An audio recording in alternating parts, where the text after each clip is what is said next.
ராமகிருஷ்ணன் அவர்களினுடைய காந்தியின் நிழலில் என்ற நூல் குறித்து பேசுவதற்கு விருதுநகர் ஸ்ரீ அம்பாள் குழுமத்தினுடைய தலைவர் அம்பாள் முத்துமணி ஐயா அவர்களை நூல் குறித்து கருத்துரை வழங்க வருமாறு அன்போடு அழைக்கின்றேன்.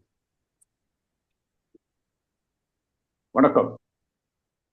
இந்த எஸ்ராவின் 100வது நூல் வாசிப்பு முற்றத்திற்கு என்னை அழைத்தமைக்காக முதலில் என்னுடைய நன்றியை தெரிவித்துக் கொள்கிறேன்.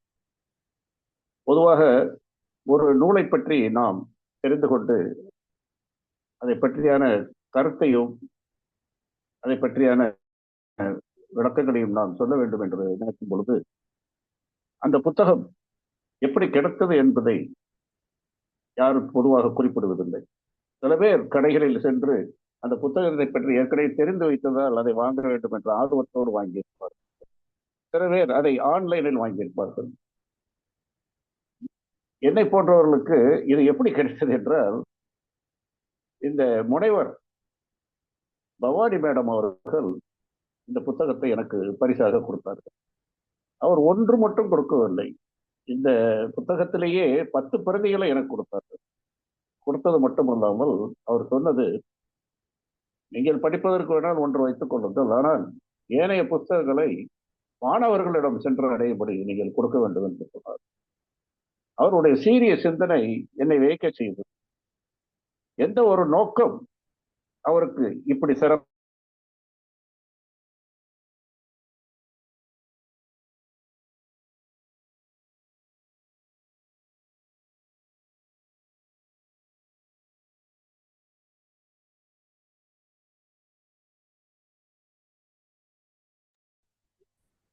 நாம் இளைப்பாறுவது அல்லது நிழலை தொடர்ந்து செல்வது என்று 2 வகையான சிந்தனைகள் நமக்குள் வரும். அப்படியான ஒரு சிந்தனையை தூண்டும் வகையில் இந்த புத்தகமானது நமக்கு படைக்கப்பட்டிருக்கிறது. புத்தகத்தை பக்கங்கள் 260 பக்கங்கள் இருக்கின்றன. அதில் 20 கட்டுரைகள் கொடுத்திருக்கிறார் ராமகிருஷ்ணன் அவர்கள். அதுபோக 5 புனைக்கதைகள் கொடுத்திருக்கிறார். இந்த புனைக்கதைகள் 5மே காந்தியினுடைய வாழ்க்கையில் நடந்த சின்ன சின்ன சம்பவங்களை பற்றி சம்பவங்களில் இருந்து புனையப்பட்டது. ஒவ்வொன்றும் மிக அற்புதமாக இருக்கிறது. இந்த 20 கட்டுரைகளையுமே அவர் கொடுத்திருக்கிற விதம் நிறைய அதை பற்றி ஆராய்ந்து படித்து, தானும் காந்தியினுடைய வழியிலேயே பல இடங்களுக்கு சென்று, காந்தி எங்கெங்கெல்லாம் வாழ்ந்திருக்கிறாரோ அந்த பகுதிகளெல்லாம் அவரும் சென்று, இப்படி பலவாரியாக அவர் ஒரு புத்தகத்தை படைப்பதற்கு முன்னால் எத்தனை சிரமம் எடுத்துக்கொண்டிருக்கிறார் என்பது இந்த புத்தகத்தின் வாயிலாக நாம் படித்து விடும்போது நமக்கு அது தெரிகிறது. அதில் அவர் எடுத்துக்கொண்ட ஒரு முயற்சி வித்தியாசமாக இருந்தது. இதை பொதுவாக புத்தகம் எழுதுபவர்கள் ஏதோ கிடைத்த விவரத்தை வைத்து புத்தகத்தை எழுதி முடித்து விடுவார்கள். ஆனால் நம்மளுடைய எழுத்தாளர் பிரபல ராமகிருஷ்ணன் அப்படிப்பட்டவர் அல்ல. அவர் என்ன செய்திருக்கிறார் என்றால், மாணவர்களை நேரடியாக சந்தித்திருக்கிறார். இப்படி ஒரு 4 சந்திப்பை அவர் ஏற்படுத்தியிருக்கிறார்.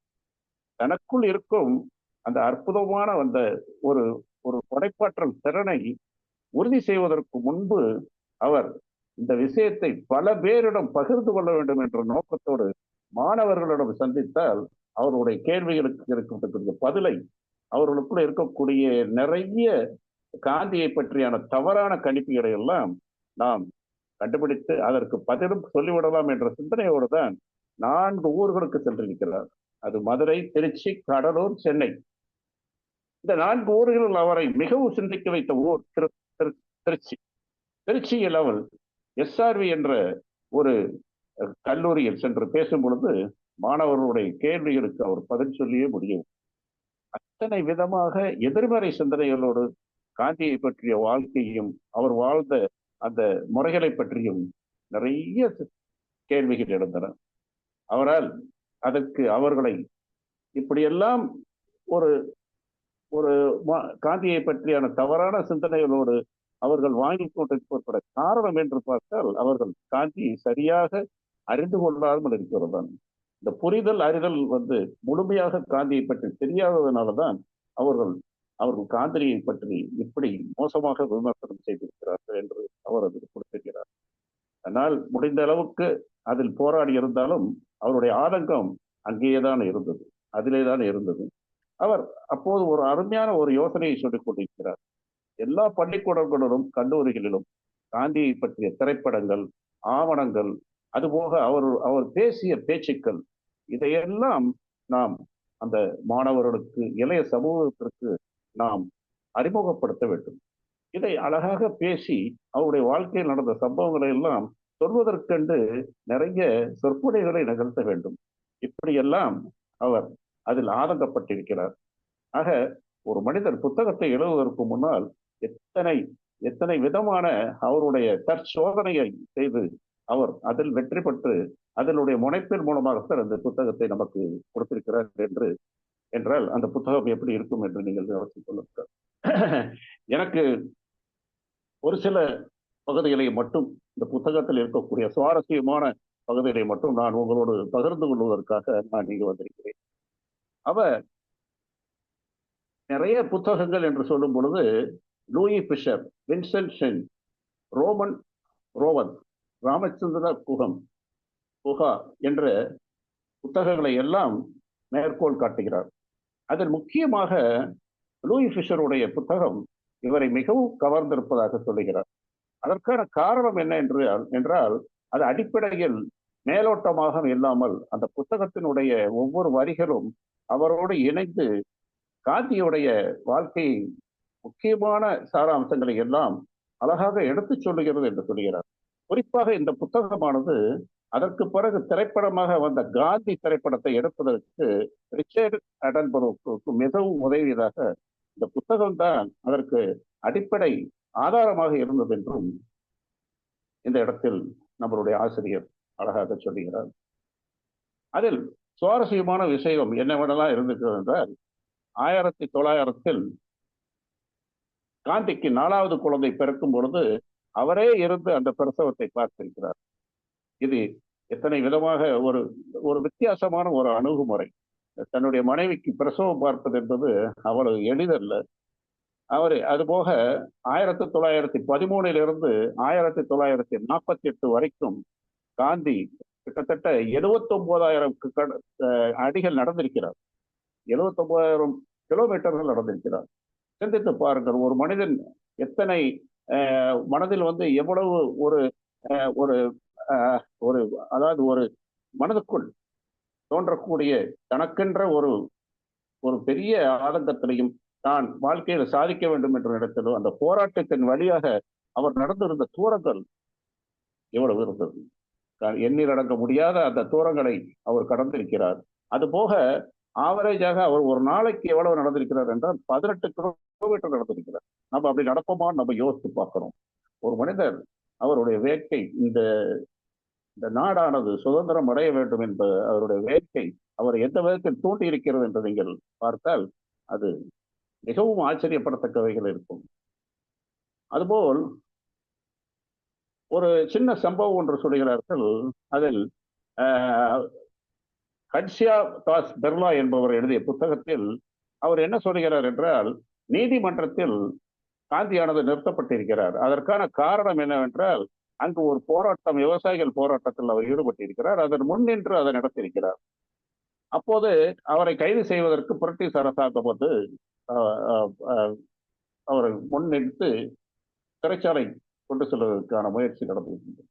அப்போது அவரை கோர்ட்டில் நிறுத்தப்பட்டிருக்கிறார். அதற்கு முன்னால் அந்த குற்றமானது நிரூபணமாக வேண்டும். அதற்காக அவரை இங்கே நிறுத்தியிருக்கும் பொழுது அப்போது காந்தியானது ஒரு அறிக்கையை சொல்லியிருக்கிறார். பொதுவாக யாராவது ஒருத்தர் இருந்தால் அவருக்கு ஒரு வக்கீல் வருவார், அதற்காக ஆஜராக வருது. ஆனால் காந்தியே ஒரு வழக்கறிஞராக இருந்ததால் அவர் அந்த இடத்தில் அவராகவே அதற்காக ஒரு அறிக்கையை கொடுத்து அங்கு நீதிபதி முன்னால் நின்றிருக்கிறார். அதில் என்ன சொல்லி இருக்கிறார் என்றால், நான் சொல்ற குற்றங்களை எல்லாம் அதற்குரிய ஆதாரத்தையும் விளக்கத்தையும் கொடுத்து விட்டு, நீங்கள் ஒருவேளை திருப்திப்படவில்லை என்றால் என்னை தாராளமாக சிறைக்குள் தள்ளுங்கள், எனக்கு தண்டனை கொடுங்கள் என்று கேட்கிறார்.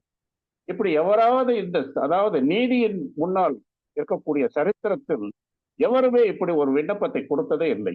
நீதிபதியை மிரண்டு போகிறார். அப்படி ஒரு சந்தர்ப்பமானது இருந்திருக்கிறது.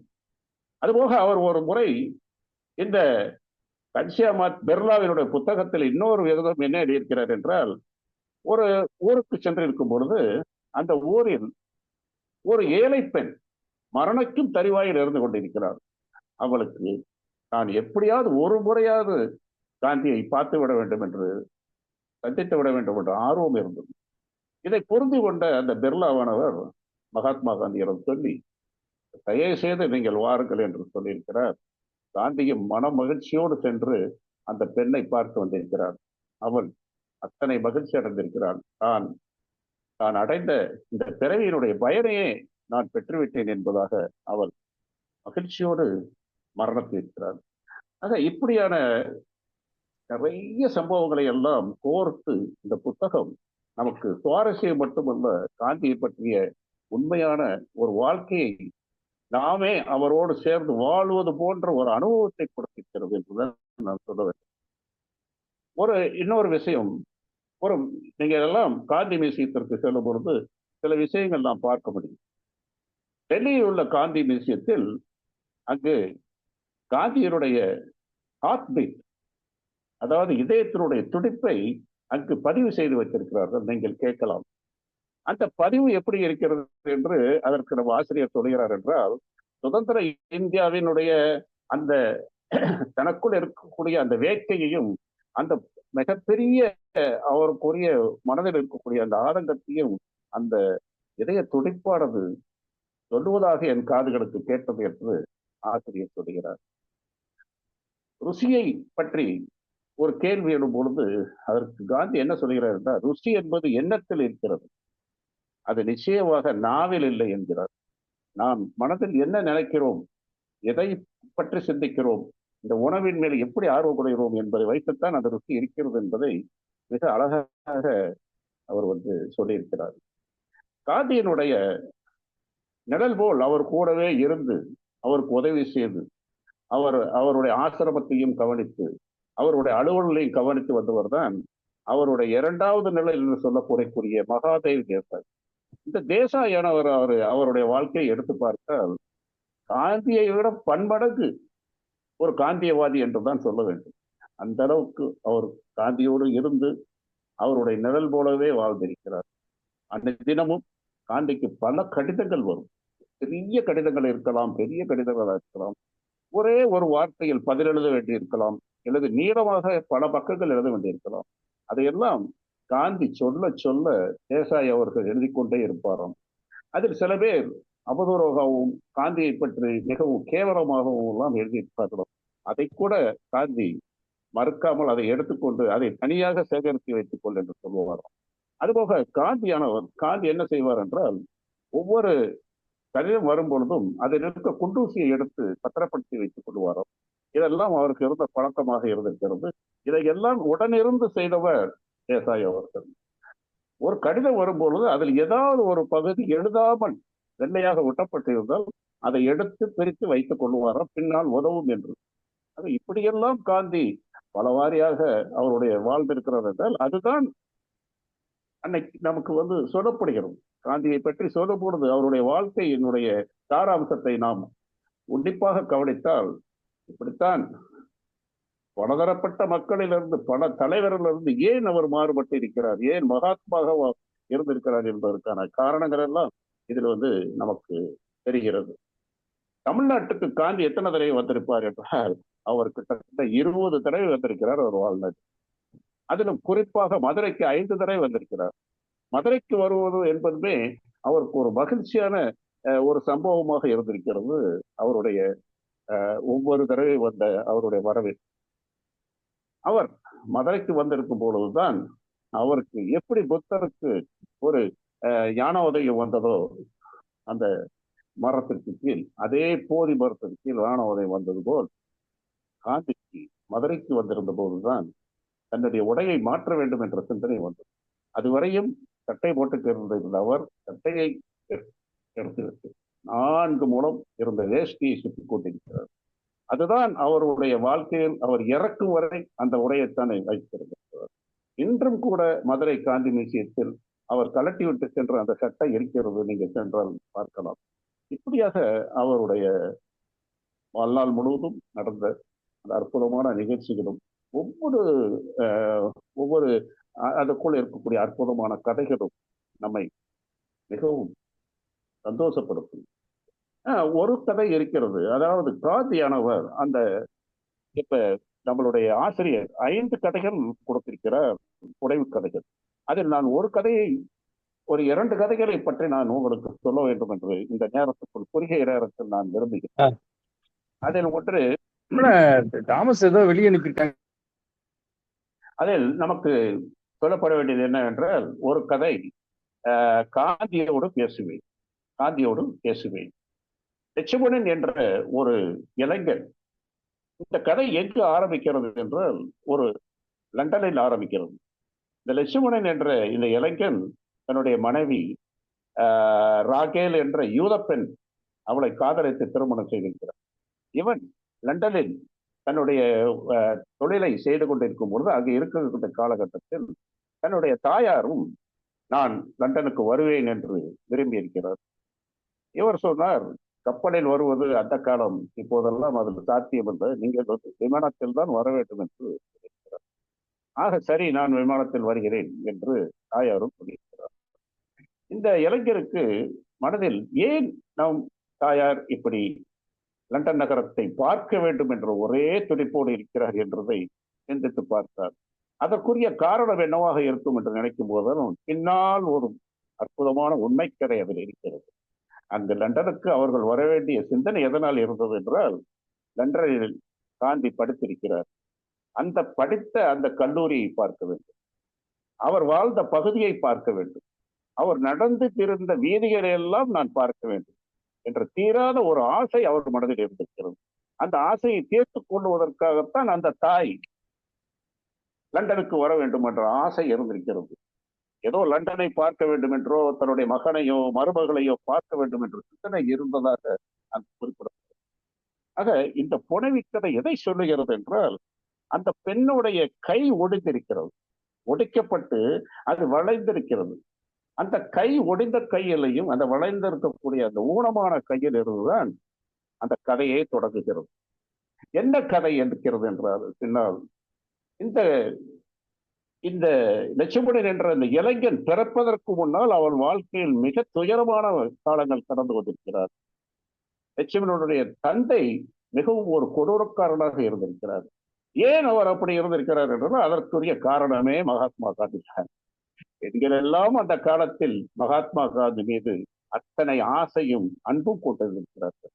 தனக்கு கிடைக்காத, தன்னையும் மீறி ஒரு ஆண் மீது ஒரு பெண் கொண்டிருக்கக்கூடிய அந்த அற்புதமான அன்பையும் அவர்களால் பொறுத்து கொள்ள முடியவில்லை. இதுதான் நடந்திருக்கிறது. பல ஆண்கள் எந்த அளவுக்கு பெண்கள் காந்தி மீது அன்பு வைத்திருக்கிறார்களோ அந்த அளவுக்கு ஆண்கள் காந்தி மீது வெறுப்பை வைத்திருக்கிறார்கள் என்று ஆசிரியர் சொல்லுகிறார்.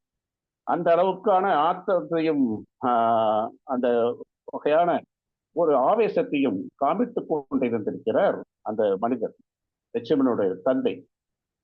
அந்த காலகட்டங்களில் பல ஊர்களில் வாழ்ந்து வந்திருக்கிறார்கள். அதில் கொல்லம் என்ற கேரளாவில் வாழ்ந்த பொழுது ஒரு கூட்டத்திற்கே சென்று இருக்கிறார். காந்தி வந்திருந்த நேரத்தில் இந்த பெண்ணானவன், அதாவது லட்சுமணனுடைய தாயார், அந்த இளமையா இருக்கும் பொழுது இப்படி நீ ஓடிவிட்டாயே என்று சொல்லி அதற்கு அடித்திருக்கிறார்.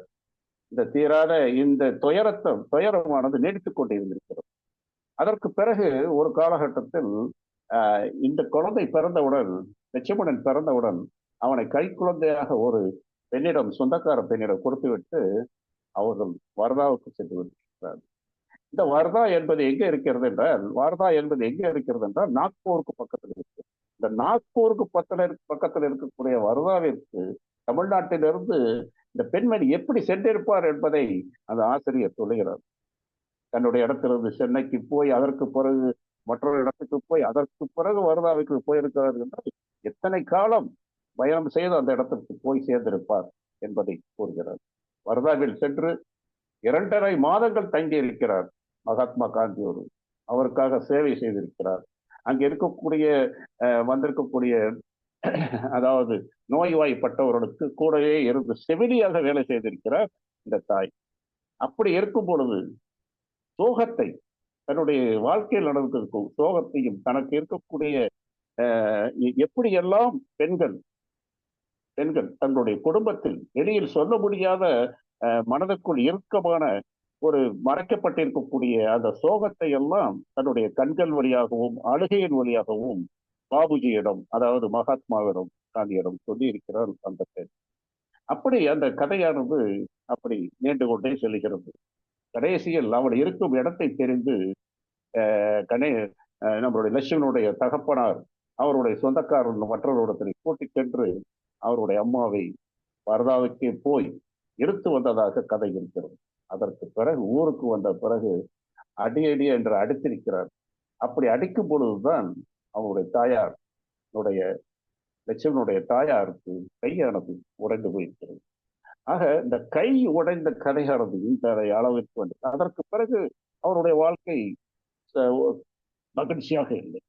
தன் கணவனை இழந்து துயரமுற்று அதற்கு பிறகு தன்னுடைய பையன் வந்த காலங்களில் அவனும் இப்படி லண்டனுக்கு போன பிறகுதான் அந்த கதையானது இணைந்து வந்து அதை அழகாக சொல்லியிருக்கிறார். ஆக இந்த கதையினுடைய உட்கருத்து என்னவாக இருந்திருக்கும் என்றால், அந்த காலகட்டங்களில் மகாத்மா காந்தியினுடைய கோட்பாடுகள், அவருடைய பேச்சு, அவருடைய அணுகுமுறை, அவர் எதற்காக ஒரு சின்ன விஷயத்தை ஒரு பெண் சொல்லுகிறார், வேலைக்கு இருப்பவர் சொல்லுகிறார், இந்த மகாத்மா காந்தி அவரே சமைப்பாராம், அவரே வீடுகளை சுத்தம் செய்வாராம், இதைவிட பெரிய விஷயம் என்றால் கழிவறையை அவர் சுத்தம் செய்வாராம். எப்படிப்பட்ட மனிதராக இருப்பார்கள், நம் வீட்டில் ஆண்கள் அப்படியா இருக்கிறார்கள் என்று அவள் சொல்வதாக அந்த இடத்தில் குறிப்பிடுகிறார். இப்படிப்பட்ட ஒரு ஆண் மகனை அங்கு அவர்கள் விரும்புகிறார்கள். அவர்கள் அப்படிப்பட்ட ஒரு மனிதன் நமக்கு இன்று வழிநடத்தி செய்கிறார், நம்மளுடைய போராடுகிறார், நமக்காக போராடுகிறார், நம்மை விடுதலை செய்வதற்கான முயற்சியில் ஈடுபட்டிருக்கிறார் என்பதை நினைக்கும் பொழுது அந்த பெண்கள் முழுவதுமாகவே அவருக்கு பணிவிடை செய்வதற்கு தயாராக இருக்கிறார். அதனால் தான் காந்தி மகானுடைய ஆசிரமங்களை நீங்கள் கவனித்திருக்கலாம், எந்த எதிர்பார்ப்பும் இல்லாமல் எல்லாவற்றையும் துறந்த நிலையோடு காந்தியின் பின்னால் சென்ற அத்தனை மகளிர்களையும் நாம் காண முடியும். நம் தேசத்தினுடைய அந்த ஒரு பெரிய ஒரு விளக்காக அது அணைந்துவிடக்கூடாது என்பதற்காக அவர்களும் கூடவே இருந்து அதை போராடி இருக்கிறார்கள். இப்படி ஒவ்வொரு சந்தர்ப்பத்திலும் நம்மளுடைய மகாத்மா காந்தியினுடைய வாழ்க்கையில் நடந்த சம்பவங்கள் அத்தனையுமே இந்த ஆசிரியர் அத்தனை அழகாக எடுத்து வைத்திருக்கிறார். ஒரு சின்ன கடிகாரம், இந்த கடிகாரம், இந்த கை கடிகாரத்திற்குள் இருக்கக்கூடிய கதையை, நடந்த சம்பவத்தை ஒரு கதையாகவும் எழுதியிருக்கிறார் அந்த புனைவு கதையில் நம் ஆசிரியர். என்ன நடந்தது என்றால், இவருக்கு லண்டன் சொல்லும் போது மகாத்மா காந்திக்கு அவருடைய சகோதரர் ஒரு பாக்கெட் வாட்சை கொடுத்திருக்கிறார். இந்த பாக்கெட் கடிகாரம் என்பது அந்த காலத்தில் மிகவும் பிரபலமானது, அதாவது ஒரு ஆடம்பரமான விஷயம். ஆனால் இதை ஜெர்மன் கம்பெனி இக்கரசால் என்ற அந்த கம்பெனி அதை மார்க்கெட் செய்யும் பொழுது லட்சக்கணக்கில் வெற்றதான். 5 செல்லிங் தான் இது, ஆனால் லட்சக்கணக்கில் வெற்றிருக்கிறது இந்த பாக்கெட் கடிகாரமானது. இந்த பாக்கெட் கடிகாரம் காந்திக்கு மிகவும் பிடித்தது. அது எப்பொழுதுமே தன்னுடைய பையில் வைத்திருப்பார், லண்டனில் வாழ்ந்த காலங்களில். அதற்கு பிறகும் அதை இந்தியாவிற்கு எடுத்து வந்திருக்கிறார். இந்தியாவிற்கு வந்த பிறகு அவர் எதை எடுத்து இருந்தார் என்றால் வேஷ்டி உடுத்தியிருந்தார், அவ்வளவுதான் அவருடைய உடை. அப்போது அதை ஒரு நூலில் கோர்த்து தன்னுடைய இடுப்பில், நாம் சொல்லுவது என்றால் எக்கில் அப்படிம்போம், அந்த மாதிரியான அந்த இடத்தில் அவர் சொருகிக் கொண்டே வந்திருக்கிறார். எப்போதும் இது ஒரு அடையாளம், எங்கு பார்த்தாலும் நாம் அந்த அவருடைய அந்த கடிகாரம் இல்லாத ஒரு படத்தை நாம் பார்த்திருக்க முடியாது. அப்படி அவர் பிரயாணம் செய்து கொண்டிருக்கிறார் ரயிலில். பெரும் கூட்டம் இருக்கிறது. அந்த கூட்டத்தில் இருந்த ஒரு இளைஞன் அதை பார்த்திருக்கிறான். அவன் ஒரு திருடன், தொழிலால் ஒரு திருடன். ஆனால் அவனுக்கு மனதில் ஒரு ஆசை இருந்தது. மகாத்மா காந்தியை பற்றி பார்க்கும் பொழுது அவன் மிக பெருமையாக நினைத்தான், எப்படிப்பட்ட மனிதராக இருக்கிறார் என்று. அவர் கிளம்பிய பிறகு, அவர் ரயிலில் ஏறிய பிறகு கூட மக்களின் கூட்டம் அங்கு கலைவதில்லை. அங்கு இருக்கக்கூடிய அந்த ரயில் நிலையங்கள் முழுவதும் நிரம்பி இருந்ததை பார்த்து பார்த்து ஒவ்வொரு முறையும் அவன் அதிசயித்தான். அப்போது அவனுக்கு அவரிடம் எதையாவது ஒரு பொருளை நாம் திருடிவிட வேண்டும், அவருடைய ஞாபகார்த்தமாக வைத்துக் கொள்ள வேண்டும் என்று அவனுடைய சிந்தனை ஓடி. கூட்ட நெரிசலுக்குள் மற்ற மனிதருடைய காலுக்குள் நுழைந்து வரும்பொழுது அவருடைய காலை தொடும் அளவிற்கு நெருங்கி விட்டான். அப்போது அந்த தொங்கிக் கொண்டிருந்த அந்த கடிகாரத்தை அழகாக தன் வசம் எடுத்துக்கொண்டான். எடுத்துக்கொண்ட மறு நிமிடம் அவன் மகிழ்ச்சி அடைந்தான். அதை வீட்டுக்கு கொண்டு சென்றான். தன்னுடைய மனைவியரெல்லாம் காண்பித்தான். அவனுக்கு அப்படி ஒரு சந்தோஷம். ஏதோ காந்தியோடைய படுத்து தூங்குவது போல் இரவில் அதை அணைத்துக் கொண்டு தூங்கியிருக்கிறான். ஆனால் அவன் மறுநாளே ஒரு 2-3 தினங்களில் அதை நன்றாக வைத்துக் கொண்டு அதற்கு பிறகு அதை காந்தியிடம் வந்து ஒப்படைத்திருக்கிறான். காந்தியை நேரே பார்ப்பதற்கு அவனுக்கு துணிச்சல் இல்லை. ஆசிரமத்திற்கு சென்று அவருடைய கிறிஸ்டியர் ஒருவருடன் அதை கொடுத்து இதை காந்தி வசம் ஒப்படைத்து விடுங்கள் என்று அவன் சொல்லியிருக்கிறான். அப்படி ஒரு கடிகாரமானது கூட அதை கூட தன் வசம் வைத்துக் கொள்ள வேண்டும் காந்தியின் நினைவாக என்று ஒருவன் நினைத்திருக்கிறான் என்றால் அந்த மனிதர் எப்படிப்பட்டவராக இருந்திருப்பார் என்றுதான் சிந்திக்க வேண்டும். அப்படிப்பட்ட மகானை பற்றியான இந்த புத்தகமானது நமக்கு ஒரு ஆவண புத்தகம் போது வீட்டில் நம்ம வச்சிருக்க வேண்டும். இதை பலருக்கும் கொடுக்க வேண்டும், பலரும் படிக்க வேண்டும். ஒரு புத்தகம் ஒன்றை மட்டும் சொல்லவில்லை. எத்தனையோ மனிதர்களை பற்றியும் எத்தனையோ சம்பவங்களை பற்றியும் காந்தியோடு வாழ்ந்தவர்களை பற்றியும் அவர் எடுத்துக்கொண்ட முயற்சிகளை பற்றியும் இப்படி பலவாரியான விஷயங்களை எல்லாம் ஒருங்கிணைத்து கொடுத்திருக்கிறோம். நீங்கள் ஒரு 10-20 புத்தகங்களை படிப்பதற்கு பதில் அதில் இருக்கக்கூடிய சாராம்சங்களையும் அதில் இருக்கக்கூடிய கருத்துக்களையும் ஒருங்கிணைத்து ஒருவர் உங்களுக்கு கொடுத்தால் எப்படி இருக்கும்? அதாவது பலதரப்பட்ட தேனீக்கள் எங்கெங்கேயோ மரல்களை நோக்கி செல்கின்றன. பல இடங்களுக்கு சென்று தேனை எடுத்து கொண்டு வந்து தேன் கூட்டில் கொடுத்து அதை உங்களுக்கு கொடுப்பது போன்ற இது ஒரு அற்புதமான செயல். அதனால் இந்த 100வது நூலான இந்த காந்தியின் நிழல் என்பது முத்தாரம் வைத்தது போன்ற ஒரு சிறப்பான புத்தகம் என்று நான் சொல்லிக்கொண்டு இதை அத்தனை மாணவர்களும் படிக்க வேண்டும், அத்தனை இந்திய பிரஜைகளும் இந்த புத்தகத்தை படிக்க வேண்டும். இதையே எல்லா மொழிகளிலேயும் மொழிபெயர்த்து இதை தேசாந்தரி கண்டிப்பாக வெளியிட வேண்டும். இதை ஆங்கில மொழியில் வெளியிட வேண்டும், தெலுங்கில் வெளியிடலாம், இல்லது இந்த பக்கம் மலையாளத்தில் வெளியிட வேண்டும், எல்லா மொழிகளிலும் ஹிந்தியிலும் வெளியிட வேண்டும். என்றால் தான் இது அந்த முயற்சியினுடைய முழுமை இதில் இருக்கும் என்று நான் நம்புகிறேன். எனக்கு இந்த வாய்ப்பை கொடுப்பதற்காக நன்றி சொல்லி விடைபெறுகிறேன். நன்றிங்கய்யா. சிறப்பான அந்த நூல் குறித்த அறிமுக உரை. ஏன்னா நூல் கிடைத்த அந்த சூழல், அதை எவ்வாறு வாசித்தேன் என்றெல்லாம் ஐயா அவர்கள் அழகாக குறிப்பிட்டார்கள். ஐயா முதல்ல தொடங்கும் பொழுது சொன்னது போலவே அது ஒரு சுவாரஸ்யமும் நாம் காந்தியோடு வாழ்ந்தது போன்ற அனுபவத்தையும் தரக்கூடிய ஒரு நூல். ஐயாவை அலுவலகத்தில் சந்திக்கின்ற பொழுது அவரை சூழ்ந்து எப்பொழுதுமே நூல்கள் இருக்கும். முத்துமணி ஐயாவை சூழ்ந்து ஏதாவது ஒரு நூலை பற்றி பேசுவார் அல்லது அதை வாசிக்க சொல்லி நம்மை தூண்டக்கூடிய ஐயாவுடைய உரைகள் இருக்கும். இன்றைக்கு அது போல காந்தியை குறித்த அந்த நூலை, அதில் இருக்கக்கூடிய அந்த சிறுகதை, ஏன் காந்திக்கு பெண்களுக்கு ஏன் காந்தியை அதிகம் பிடித்திருக்கிறது என்பதெல்லாம் ஒரு அழகான உண்மைகள் நிறைந்த ஒரு நூல். அந்த நூல் குறித்து மிகச்சிறப்பாக எடுத்துரைத்து பேசிய முத்துமணி ஐயா அவர்களுக்கு நன்றியை தெரிவித்துக் கொள்கிறோம். நன்றிங்க ஐயா.